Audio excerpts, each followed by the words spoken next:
मैंने कल की एनालिसिस में ही आप लोग को बता दिया था कि अगर मार्केट गैप डाउन ओपन होकर रेड कैंडल बनाएगा तो थोड़ा सा वेट करके हम लोग सेल करेंगे, क्योंकि गैप डाउन में ना ऊपर के सेलर्स जो होंगे वो प्रॉफिट में आ जाएंगे। बट प्रॉब्लम क्या होती है, बड़ी गैप डाउन और इतने बड़े रेड कैंडल बनने लगते हैं तो जो जनरल क्राउड होता है ना, जो रिटेल होते हैं, वो लोग भी कंटिन्यूअसली सेलिंग करने लगते हैं। तो मार्केट कंटिन्यू सेलिंग में नहीं जाके पहले उनको ट्रैप करता है। आप देखोगे तीनों इंडाइसेस में पहले ट्रैप किया है, और यहां तक जब सारे सेलर्स निकल गए जो इस तरह के कैंडल्स को देख के सेल कर रहे थे, सारे सेलर्स निकल गए, फिर यहाँ पे मार्केट अपने मेन डायरेक्शन को कंटिन्यू किया है ना।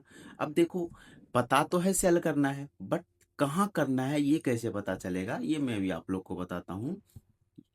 इसके लिए आपको मैंने कल ही बताया था कि आप लोग को मैंने बताया है कि तीनों इंडाइसेस को कोरिलेट करके देखोगे ना तो आपको प्रॉफिट बनाने में मार्केट में इजी होगा।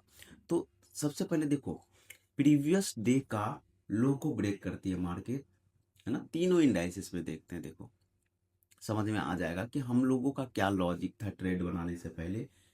प्रीवियस डे लो को करती है ब्रेक, प्रीवियस डे लो को करती है ब्रेक, तीनों इंडाइसेस में ना। अब हम लोग 1 मिनट के कैंडल पे आते हैं। डे लो ब्रेक किया, प्रीवियस डे लो है ये, है ना। तो previous day low and previous day high को बहुत इंपॉर्टेंस देते हैं रिटेल ट्रेडर। इसके नीचे गया ना तो यहाँ पे सेलर्स, वो लोग सेल करने लगे होंगे कंटिन्यू, है ना। सेलिंग स्टार्ट कर दिया होगा। इस कैंडल में भी देख लेते हैं, जब इसके नीचे गया होगा ना कि प्रीवियस डे लो ब्रेक हो गया, एंड तब क्या किए होंगे ना रिटेल ट्रेडर्स जो होते हैं कंटिन्यूसली सेल करने लगते, क्योंकि देखो हम लोग को सिखाया ही गया है कि प्रीवियस डे लो टूटे तो फिर सेलिंग, प्रीवियस डे हाई टूटे तो बाइंग, है ना। तो गलत सीखे हो इसीलिए प्रॉब्लम होती है।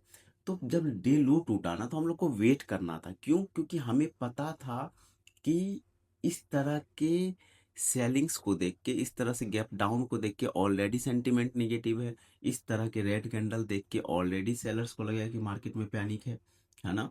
तो इस ये तीनों इंडाइसिस में आप देखो डे लो ब्रेक होता है प्रीवियस, तो यहाँ पे सेलर्स आए होंगे।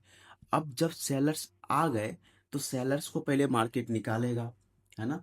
तो ये जो मोमेंटम आई है ना, ये सेलर्स को निकालने के लिए मोमेंटम थी, है ना। ये सेलर्स को निकालने के लिए मोमेंटम थी। तो हम लोगों ने वेट किया।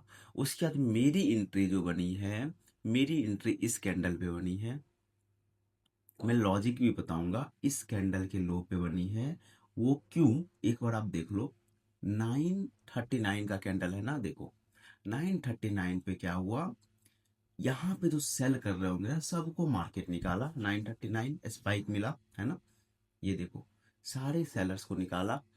निफ्टी में भी देखोगे, है ना, इस कैंडल पे सारे सेलर्स को निकाला, प्रीवियस डे लो के ऊपर गया। यहाँ पे भी देखोगा प्रीवियस डे लो के ऊपर गया, है ना। जो यहाँ कहीं सेल करके बैठे होंगे उसका मैक्सिमम एसएल क्या होगा, है ना। मैक्सिमम एसएल देखो, यहाँ सेल किए होंगे। 200 पॉइंट सेंसेक्स में मैक्सिमम होता है, यहाँ 250 पॉइंट चला गया, है ना। निफ्टी में आप देख लो 50-60 जनरली ऐसा रखते हैं लोग, देखो 70 पॉइंट के करीब चला गया ऊपर, है ना। बैंक निफ्टी में भी देख लो, इस डे लो पे अगर किसी ने सेल किया होगा प्रीवियस डे लो के ब्रेक पे, तो ऑलमोस्ट 300 पॉइंट का एसएल तो नहीं रखता ना कोई बैंक निफ्टी में। तो यहां तक मेरे को समझ में आ गया कि सारे सेलर्स निकल गए होंगे। अब मार्केट अपने मेन डायरेक्शन को, और इतनी बड़ी रेड कैंडल जब बनने लग गई तो मैंने सोचा कि अब यहाँ पे सारे सेलर्स निकल गए हैं, हम लोग अब सेलिंग में जा सकते हैं। तो यहाँ मैंने ट्रेड बनाया, और निफ्टी जब अपने डे लो को ब्रेक किया ना, निफ्टी जब अपने डे लो को ब्रेक किया इस कैंडल पे, है ना, यहाँ पे मैं अपना टारगेट बुक कर लिया, बहुत बड़ा टारगेट मिला। कल थोड़ा सा छोटा लॉस हो गया था, आज मार्केट में हमें प्रॉफिट मिला। अब मैं आज के लिए डे को एंड करूंगा, और डिसिप्लिन को फॉलो करोगे ना कि देखो कल प्रॉफिट बन सकता था, बट मैंने क्या किया, अपने डिसिप्लिन को चूज किया। आज वो डिसिप्लिन मेरे को पे ऑफ की, है ना, मेरे को पेमेंट करके गई। तो मार्केट में यही होता है, अगर आप फॉलो करोगे अपने डिसिप्लिन को ना तो मार्केट आपको पैसे ज़रूर बना के देगी। अगर आपको हेल्प मिलती है वीडियो से तो है ना, कमेंट कर देना और सब्सक्राइब कर देना। कुछ भी प्रॉब्लम हो तो मैसेज करके कमेंट में पूछ सकते हो आप लोग।